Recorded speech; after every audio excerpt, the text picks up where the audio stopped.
I decided that I wasn't smart enough to beat the market.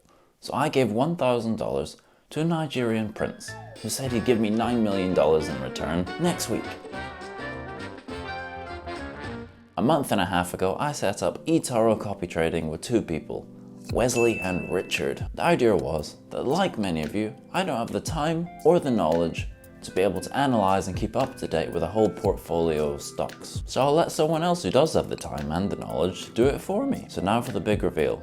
Let's go and see if these professional investors have managed to outperform the S&P 500. So I started on the 15th of September. So let's go and see how the S&P 500 has performed since then. So as you can see, we're actually up 2.78%. which is pretty good given that September is traditionally not a great month. Now, we would expect our two professional investors to by far surpass this, wouldn't we?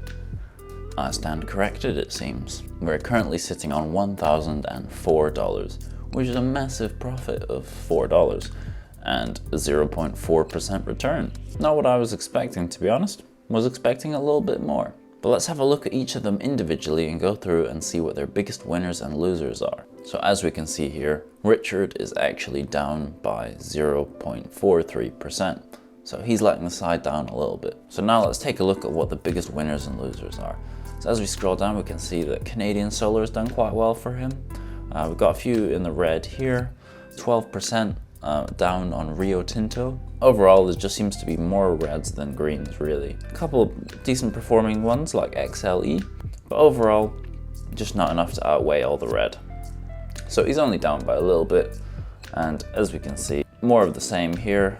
Nothing up huge, nothing down too much either. So this is probably the biggest that he's down. CODX, down 15%. So overall, he's really not doing too bad, to be honest. He's just about break even. No huge losses, no huge winners either. So we can see here that Wesley's actually up 1.26%, so performed a little bit better than Richard has. Scrolling down, we can see that Ford has had a great performance over the past month and a half, up 31%, really big. But I think with Wesley's portfolio, he's had more big winners, but also more larger losses. Here we got 16, 17% on ASOS, quite a few in the red, but some big winners as well. Another 25% increase from Rolls-Royce, 37 from Overstock, and then just more in the red here. So overall, 19% there for Netflix as well. So it seems that Wesley's had more big winners and more losses, I suppose, compared to Richard.